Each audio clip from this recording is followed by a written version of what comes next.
আজকে আমাকে চাকরি বাঁচাতে যে আমাকে আজকে রাস্তায় নামতে হচ্ছে, পুলিশ আমাকে বাইরে যাচ্ছে। পরবর্তী কর্মসূচি আমরা স্যারের সাথে দেখা না করে, স্যারের সাথে মিট না করে আমরা এখান থেকে কেউ নড়ব না।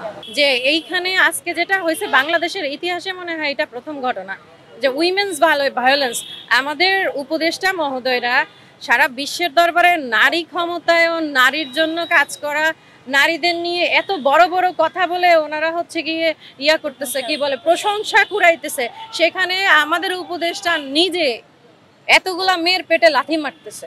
আমাদের উপদেষ্টা আমাদের সাথে দেখা করে নাই বিধায় আমরা তো শান্তিপূর্ণভাবে অবস্থানে ছিলাম। বলেন, ওনাদের দপ্তর থেকে যদি একটা মানুষ আসতো আমাদের সাথে কথা বলতো, তাহলে কি আজকে এইখানে এইসব পরিস্থিতির উদ্ভব হইতো? আজকে আমাকে চাকরি বাঁচাতে যে আমাকে আজকে রাস্তায় নামতে হচ্ছে, পুলিশ আমাকে বাইরে যাচ্ছে। আজকে পুলিশ আমাকে কিভাবে করেছে আপনারা নিউজ করেছেন, দেখেছেন, বুট দিয়ে আমাকে লাথি দেওয়া হয়েছে। আমি একজন জুলাই যোদ্ধা। আজকে অন্তর্বর্তীকালীন সরকার কিন্তু জুলাই বিপ্লবের চেতনা ধারণ করেই কিন্তু উনি আজকে বিপ্লবী সরকার। সেই জায়গায় সারা বাংলাদেশে 492টা উপজেলার তথ্য কেন্দ্রে আমরা প্রায় 2000+ নারী, সারা বাংলাদেশের প্রত্যেকটা নারীকে শিক্ষা, স্বাস্থ্য, জেন্ডার, কৃষি, নারী নির্যাতন, বাল্যবিবাহ, যৌতুক, শিশু নির্যাতন থেকে শুরু করে প্রত্যেকটা সরকারি অফিসে, দপ্তরে যেগুলো সেবা আছে তৃণমূল পর্যায়ে আমরা পৌঁছাই দিচ্ছি। আমরা সরকারি দপ্তরের সাথে নারীদেরকে সেতুবন্ধন হিসেবে আমরা কাজ করতেছি। সারা বাংলাদেশে নারী ক্ষমতা নিয়ে কাজ করে, নারীদের অধিকার নিয়ে কাজ করে আজকে আমরা রাস্তায় বসে আছি। জুন মাসে আমাদের প্রজেক্ট শেষ, আমাদের দেয়ালে পিঠ লেগে গেছে। গত 5 দিন আমরা জাতীয় প্রেস ক্লাবের সামনে অনশন করছি, অনশন কর্মসূচি পালন করছি। আমাদের কেউ দেখতে আসে না, আমাদের প্রধান কার্যালয় থেকে আসে নাই, সরকার থেকে আসে নাই। আমরা বাধ্য হয়ে আমরা আজকে যমুনা অভিমুখী হয়েছি। সেখানে জাতীয় প্রেস ক্লাবের সামনে পুলিশ আমাদেরকে আটকাইছে, আমাদেরকে মারধর করছে। আমরা কিন্তু রাস্তা ব্লক করে না আসি নাই। যে ওকে সকালবেলায় হচ্ছে বুট দিয়ে লাথি মারা হয়েছে। এই মেয়েটা একটা আনমেরিড মেয়ে।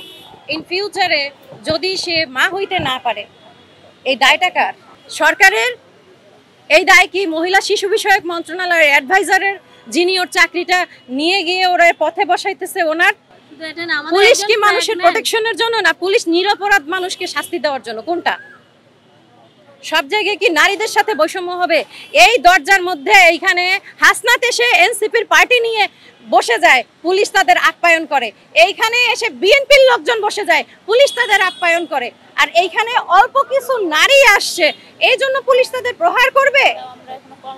তাও আমরা বর্তমানে এখনো আমরা কর্মরত, আমাদের চাকরি শেষ হয়ে যায় নাই। আমাদের চাকরি শেষ হয়ে গেলে আমাদের সাথে কি করবে? আমাদের 2 দফা দাবি। আমাদের সারা বাংলাদেশের 492 উপজেলা আমাদের তথ্য কেন্দ্র রয়েছে জনবল প্রায় 2000+ নারী। আমাদের জনবলকে রাজস্বকরণ করতে হবে। দ্বিতীয় হচ্ছে আমাদের নিয়োগের পরে 3 মাস পরেই রাজস্বে আশ্বাস দিয়ে আমাদেরকে বেতন কর্তন করা হয়। যেখানে একজন কর্মকর্তার বেতন ছিল 27100 টাকা, সেখানে 24700 টাকা দেওয়া হয়। এবং যেখানে একজন সহকারী 16তম গ্রেডের বেতন ছিল 17045 টাকা, সেখানে 15650 টাকা করে দেওয়া আছে। আমাদের যে কর্তন করা হয়েছে, যে বেতন 7 বছর যাবত আমরা এই কর্তনকৃত বেতন আমরা পরিশোধ চাচ্ছি। এবং যতক্ষণ পর্যন্ত আমাদের এই দাবি না মানা হবে, 2টা দফা দাবি, আমরা ততক্ষণ পর্যন্ত আমরা রাস্তা ছাড়বো না। প্রয়োজনে আমরা এখানে ঢাকাতে আমরা ঈদ পালন করবো। আমাদের প্রকল্প পরিচালক চাচ্ছে যে আমাদের 2য় পর্যায়ে শেষ করে ওনারা 3য় পেজ আনবে, আউটসোর্সিং, যেন ওনারা নিয়োগ বাণিজ্য করতে পারেন। আমাদের প্রধান কার্যালয় চাচ্ছে না যে আমরা যেন প্রজেক্ট ইয়াতে স্থায়ীকরণ হই, কারণ ওনাদের অবশ্যই ব্যক্তিগত স্বার্থ রয়েছে, যেখানে ওনারা আউটসোর্সিং এর মাধ্যমে নিয়োগ বাণিজ্য করবে, টাকা কামাবে। আর আমরা এখানে প্রত্যেকটা নারী, সবাই মাস্টার্স কমপ্লিট, সবাই গ্রাজুয়েট, সবাই শিক্ষিত, 7 বছর ধরে আমরা চাকরি করতেছি এখানে, দক্ষ জনবল। আমরা রিটেন, ভাইবা, প্র্যাকটিক্যাল দিয়ে আমরা এখানে আসছি, মেধার ভিত্তিতে আমরা এখানে আসছি। উপজেলায় আমরা যে ভালো কাজ করি, উপজেলায় আমাদের প্রয়োজনীয়তা আছে, এই মর্মে 300+ ইউএনও স্যাররা হচ্ছে আমাদের হেড অফিসে চিঠি দিয়েছে। আমাদের ডিসি স্যাররা প্রধান উপদেষ্টার কার্যালয়ে হচ্ছে গিয়ে চিঠি দিয়েছে যে আমাদের যাতে রাখা হয়। কিন্তু এই প্রধান উপদেষ্টার কার্যালয়ের চিঠি পাওয়ার পরেও আমাদের মিনিস্ট্রি কোনো ধরনের কোনো স্টেপে যায় নাই।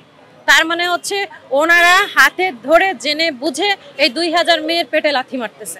খবরের কাগজ, নিখাত, নির্ভীক, নিরপেক্ষ।